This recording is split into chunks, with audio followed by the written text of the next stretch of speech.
Hello, guys. This is Peyton, I'm Logan. and welcome to what we've decided to call Discourse Debriefs. Woo. This is our second episode in this series, and today we've got a lot to talk about. Starting with some announcements. Firstly, Discourse series is releasing their first podcast soon. If it's not out already, it's coming out this coming Tuesday, which I believe is one of the 20s in September. But it's coming out soon. Going to be talking about some interesting stuff.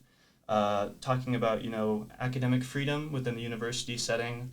They're looking at some research that a guy has done to pioneer this realm of study. And that's going to be really fun and interesting, but our topic is different today. Logan, why don't you let them know what we're going to be talking about? Yeah, so today we're going to be talking about the debate that happened recently.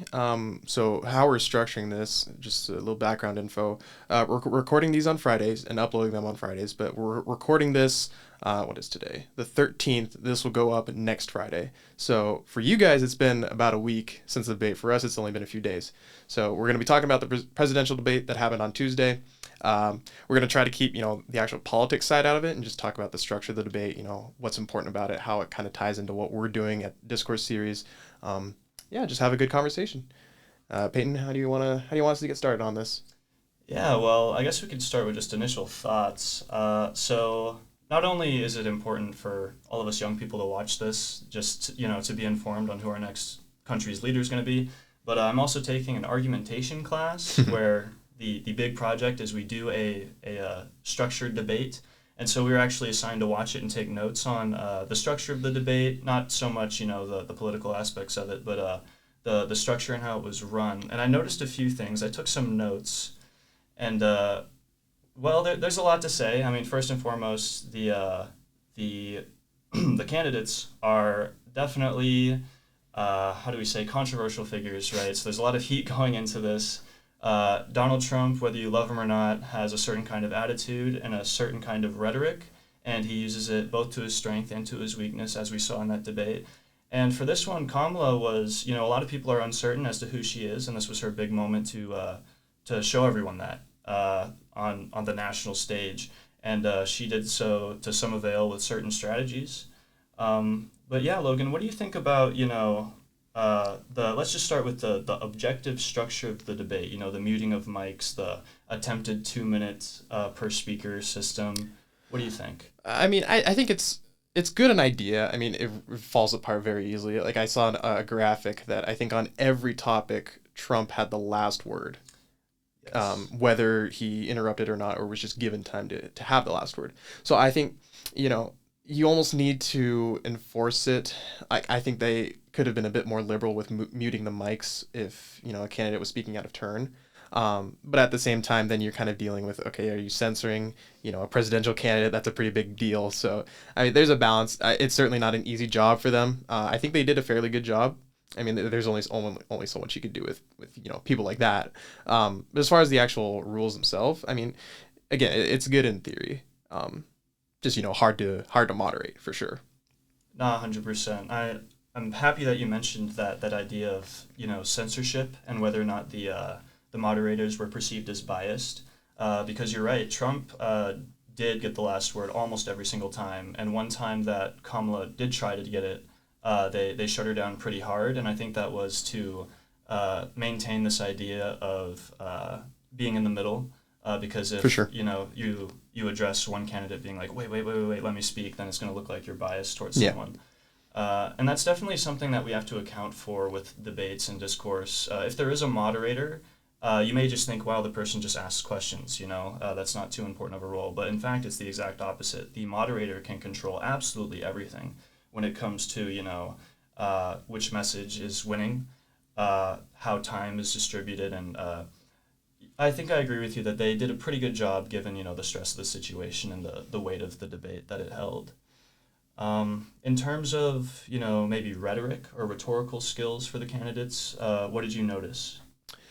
A lot of appeal to emotions. Mm-hmm. I mean, especially with Kamala, she mentioned like her upbringing, growing up as a lower class single mom type of deal. So a lot of that. As far as like logic itself, I was hoping to see a bit more, especially when talking about policy. There's just a lot of platitudes kind of from both sides. So I think there could have been more in that area, but you get what you pay for with candidates like these. So, but yeah, I mean, definitely credibility is interesting because they're presidential candidates, so they already have a degree of credibility. Um, yeah, just as far as appealing to the audience, I think they did a fairly decent job of at least trying to be relatable in certain instances, but I mean, definitely room for improvement. No, certainly. Appealing to audiences is definitely interesting because, again, I was taking notes on this, and we at least know about Trump. You know, he's been in our media cycle for 9 years now, and we all kind of get an idea of who he is, and his supporters know who he is and love him for it. And with Kamala, again, we kind of don't really know who she is. We just know that she's coming from the Democratic side. And it was interesting to keep that in mind and notice how they were speaking.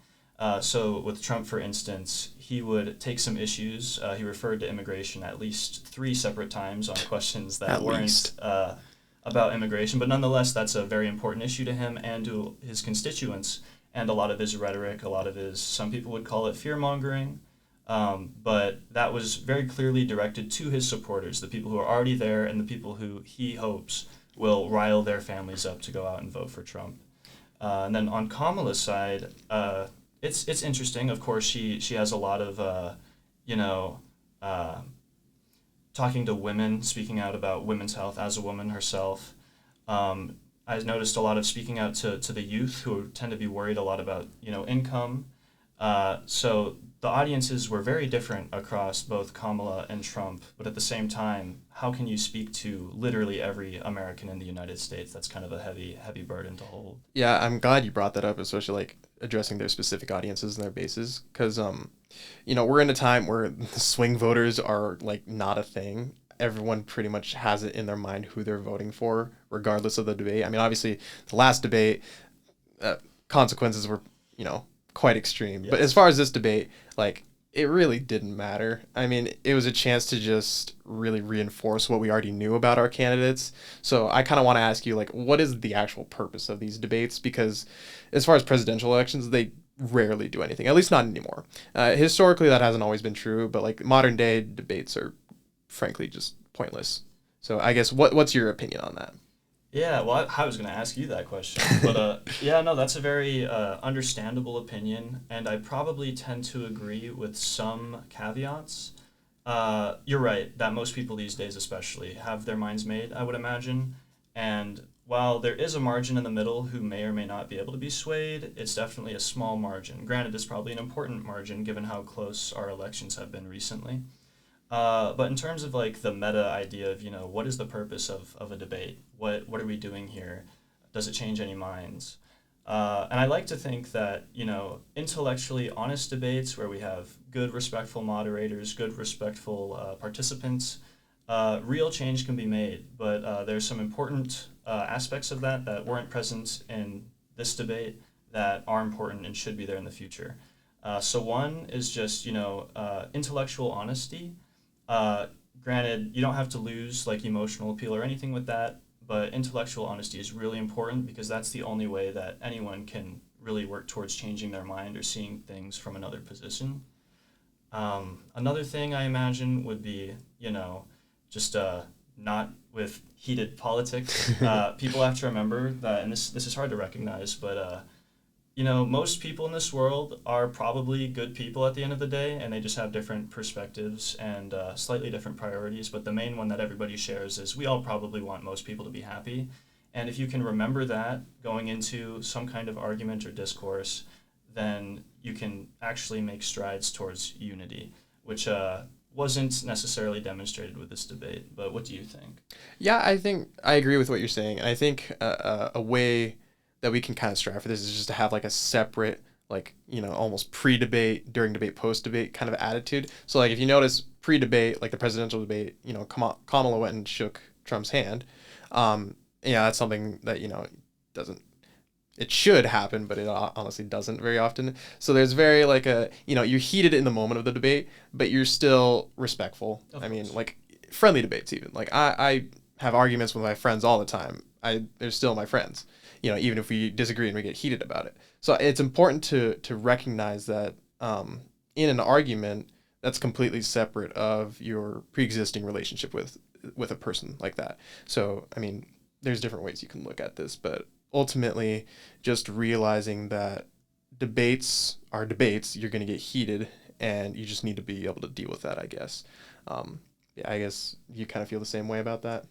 Yeah, I think mostly. I mean, this debate kind of falls perfectly in line with what we're doing here at Discourse Series, right? We're the ones on campus facilitating debates like this and conversations like this, which, if they're not, handled carefully and with these intentions of, being productive in mind, then we can have things like, the presidential debates, or more specifically the ones where Biden was participating, because those ones got pretty, they devolved pretty quickly. But that's not what we're about here at Discourse Series. We're about, facilitating the means of conversation that can potentially lead to, changed minds and better society.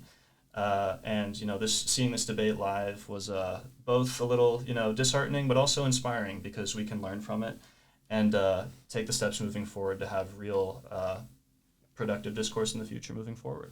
For sure. Yeah, I mean, what we do here is we do a lot of like on-campus stuff, and the reason we rebranded to Discourse Series is because we don't really hold traditional debates. We have a quote unquote debate team, but that's separate from what we are here at the Discourse Series.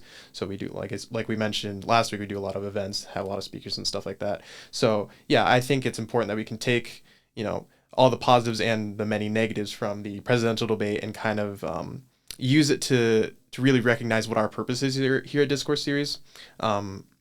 Realize that we're not necessarily trying to change minds here. We're just trying to kind of, like Peyton mentioned, facilitate that discourse that maybe it'll change minds, maybe not, but it is just good to have that discourse, on its own, and the repercussions of that, they come as they will. I guess, would you agree with that? Do you have anything to add to that point? No, I think you put that perfectly. I mean, that's what we're doing. That's what we hope to do every day in our lives. Like you said, we have our closest friends we probably argue the most with, but it's what leads to those close bonds, because you take a disagreement with somebody who matters, and you, with them mattering in mind, you make progress. And For sure. I like to think that everybody matters to some extent, and if you can remember that, then we can work towards productive discourse. But to some extent. Yeah, to some extent. But yeah, I think that wraps up about everything I had in mind for this presidential debate. Any closing thoughts for you? No, I can't really think of anything else. Well, perfect.